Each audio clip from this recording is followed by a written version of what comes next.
It's Todd. Welcome back. And if you're new, welcome. Thanks so much for stopping by. I really appreciate you. So it's Sunday, which means it's time to wrap up the week. This is week 5, and I have read one, two, three, four, 5 books this week. Um, some pretty good ones, some okay ones. All right, so the first one that I'm going to talk about, it was on my TBR for January, and I never like I was still in the process of completing it, but now that I am, we can talk about it. And that is Rush by Maya Banks. This glare is horrible. There you go. And this one fit the prompt for, I think it was TBR Knockout. Mostly white on the cover. And then I can't remember what the other prompt was. But this one right here is, it's a trilogy. It's called the Breathless Trilogy. And this is about Gabe, Jace, and Ash. They are 3 wealthy men. They're in the hotel business. Gabe, they're all best friends. And Gabe's book specifically, this one, talks about Mia. Mia is Jace, his business partner slash best friend's younger sister. There's a 14-year age gap between the two. She's always harbored like this secret crush or whatever on him, and apparently he has on her, but only legal age. Like it definitely says that.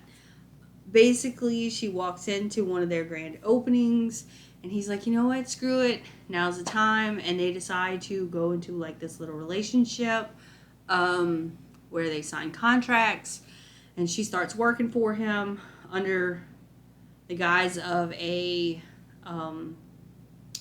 personal assistant, as well as with that contract, where he basically has access to her at all times, all her time, like the whole 9 yards. And it was good. It was steamy. Like we had quite a bit of relations there. But again, we're holding a secret from the brother, Jace, because he would go crazy if he knew. So we get to watch them kind of come to terms with, okay, I like you, you like me, and we go through the relationship, and the contract is like heavily there. And,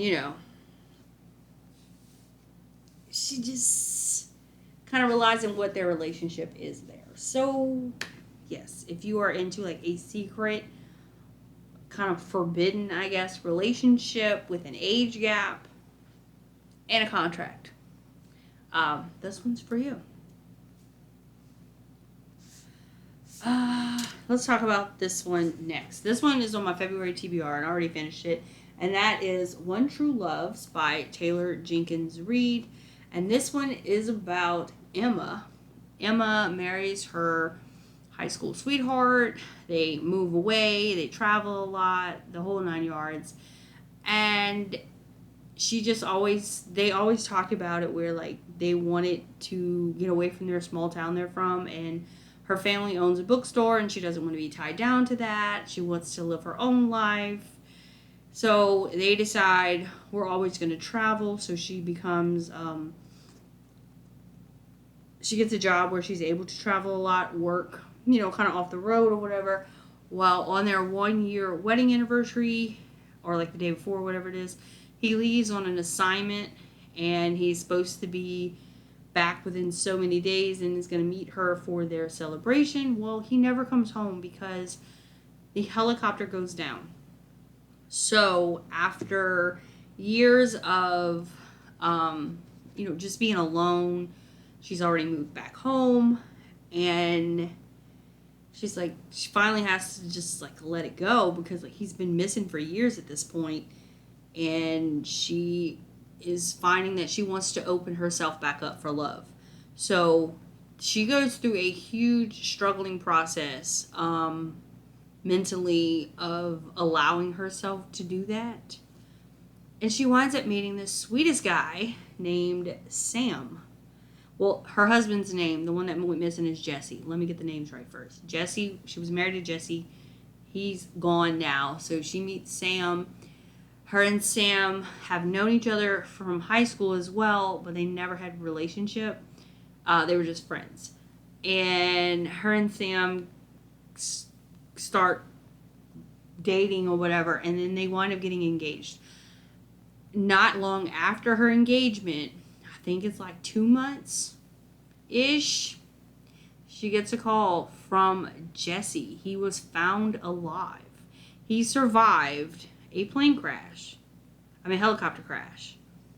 Basically made his way back, and now she has to deal with the conflict of, I have a husband and I have a fiance. Like, which route do I go? And again, the mental struggles that must have been for her, insane. So now she has to figure out, like, who do you be with? Do you be with the man that you've been married, like you've married, you dated for years and then you married him? Or do you go with the guy that's new in your life, as far as a relationship status, because you've known him about the same amount of time? Your current beau. So we get to listen to the pros and the cons and the feelings and some of the sweetest moments, most heartbreaking moments, like tears possibly will come. Like, I didn't, like, nothing actually shed for me, but like, that feeling you get in your chest when you're about to cry and your eye, like, it just waters up, but it doesn't fall. That's kind of what I was feeling. Like, it was emotional, and I couldn't imagine being in that predicament. Like, that's insane to think. But yeah, it was so good. All right, and then the last hardback that I have, or the last physical, should I say, is You're Invited by Amanda. I'm not even going to try to say her last name. I don't want to butcher it. Right here, I read this one. This one is about Amaya. She is invited to her ex-best friend's wedding, and they just don't speak at the moment, but they were best friends growing up, and then she is invited to the wedding after years of not speaking to this girl, and come to find out, she is marrying Amaya's ex-boyfriend. And the ex-boyfriend, there are some issues that she feels like she needs to warn Kavi. But Kavi's not hearing it. She's just not feeling that. And then what am I trying to say? So anyway, she RSVPs. She goes to Sri Lanka because that's where they're from, and that's where the wedding's gonna happen. And Amaya also has residence there, and she goes, and everything just from jump screams bad vibes for her. She had an arrangement with the family, like she would never show her face again type thing, and here she is. And the invitation said everybody was inviting her, and it just doesn't feel that way. And then she's trying to talk to Kavi, but there's some issues with communication there. And next thing you know, the morning of the wedding, Kavi is missing. They don't know where she is, what's going on. They just cancel the wedding or whatever. And then they hire this security team. They come in and start questioning. And all the wedding guests that are staying at this hotel, they all have to be questioned as to the whereabouts of Kavi, and they can't leave. So people are freaking out because they don't know if she's alive, if she's dead, if she's just missing, like what's going on. So there's like a whole investigation going on before anybody can leave. And then it says the thing about it is, when you're reading it, Amaya is like you're thinking like number one person to do things, but there are hints of other people, and you're trying to figure out like who actually did something to the bride and what was done. And when it's resolved, holy crap, like so many things kind of get revealed, like when the revealing gets done, things that you read about in the front of the book, like things they think they got away with or whatever, and it all just kind of comes crashing back down. So yeah, I enjoyed it. I enjoyed hearing about the culture, but for me, it kind of just went on and on at some point. And once we got to the now's the time, like we're gonna find out all that. That was when it was really good. Whenever we started to figure out like that she was missing and some of the guests and with some of that backstory stuff they played into, it just wasn't for me. And I was just kind of like, get to the point, but they finally got to the point. So I enjoyed it, but it wasn't like super high on the scale. All right, and the last two I did, one was a Kindle and one was an audio. So for the Kindle, I did Stephen King's The Body. Now, the reason I picked this book is because with the 52 books challenge reading thing, I think I have it linked down below for the 2023 list. Anyway, they came out with a new kind of challenge segment, I guess, and it's called Read It, Watch It. So for January through March, that first prompt is a book under 200 pages that you can read, as well as the adaptation on screen. So I chose this one. It was like 192 pages because this book, The Body, is the movie Stand By Me. Like the premises are, they're based off of each other.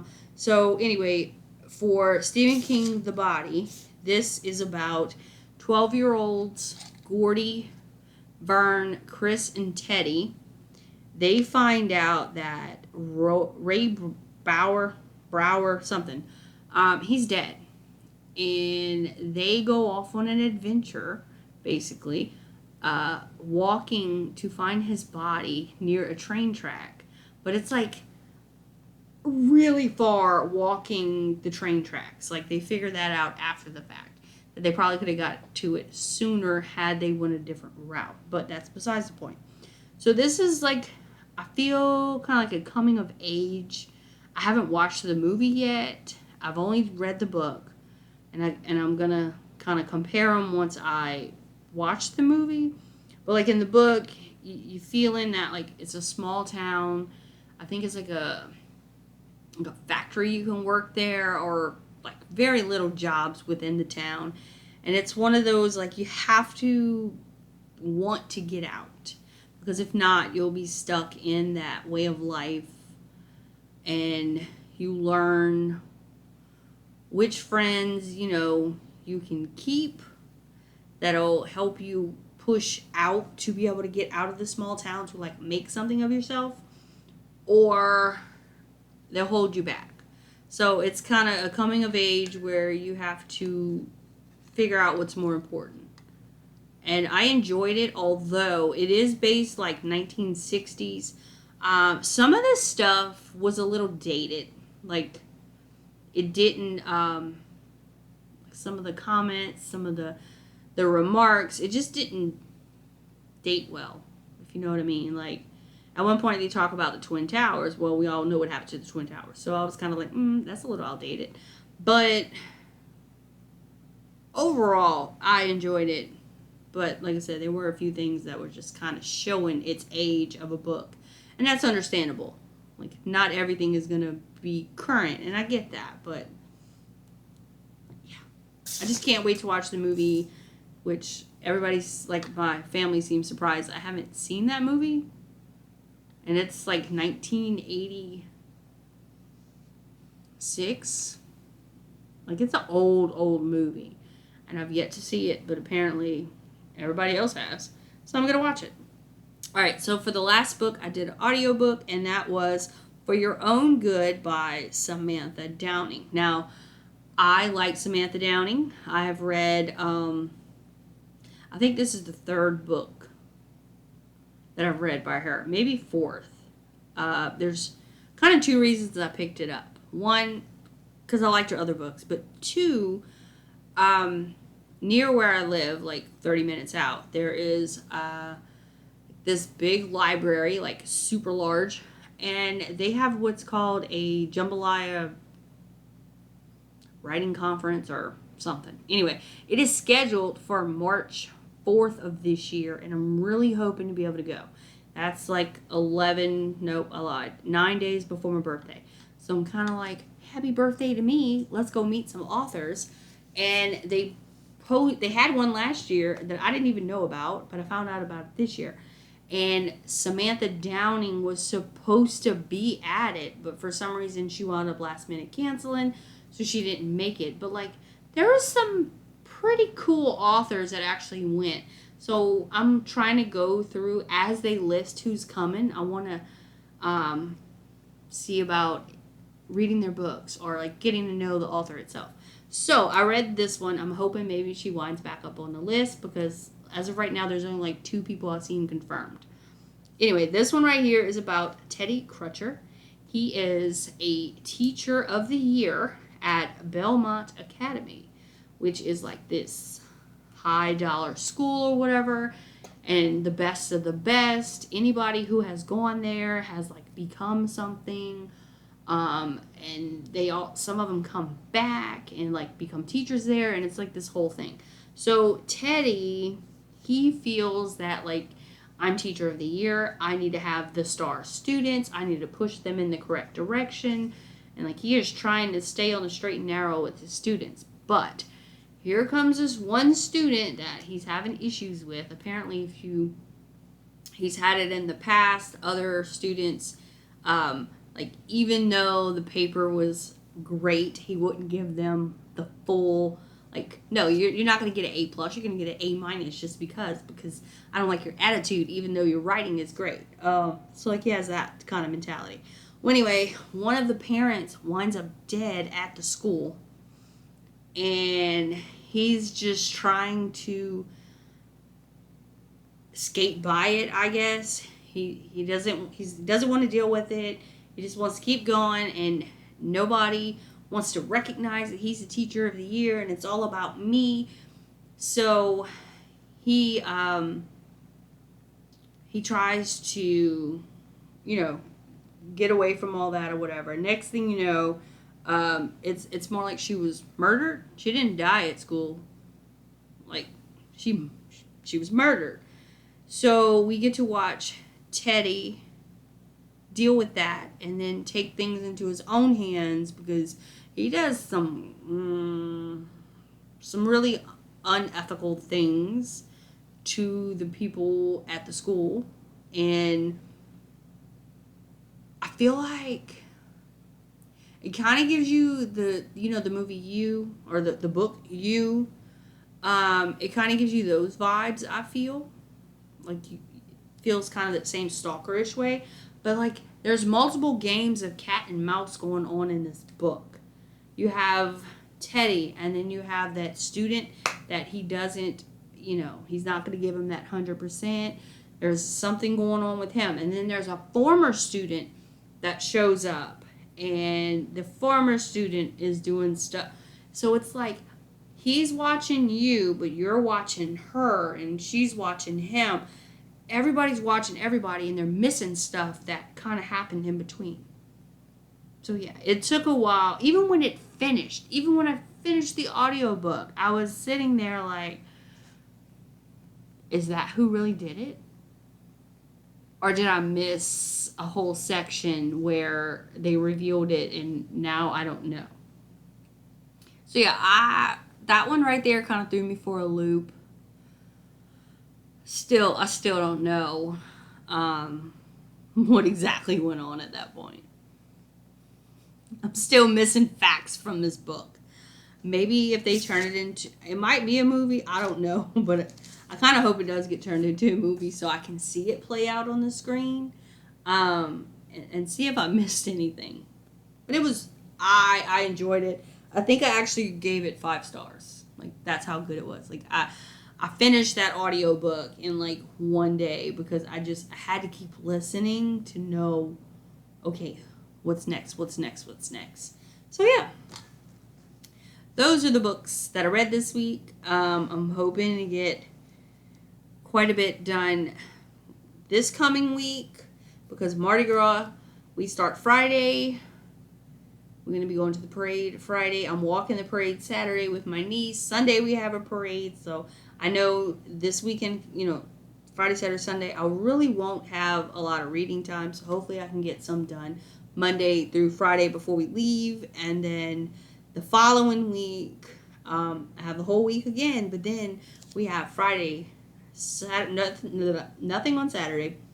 So Friday, Sunday, Monday, Tuesday, all Mardi Gras. So we will see if my reading suffers for the month of February because of Mardi Gras. But hopefully it doesn't, and I can stay on track and get some good stuff read. So thank you all for watching. I hope you had a wonderful time, and I will see you all next time. Bye, guys.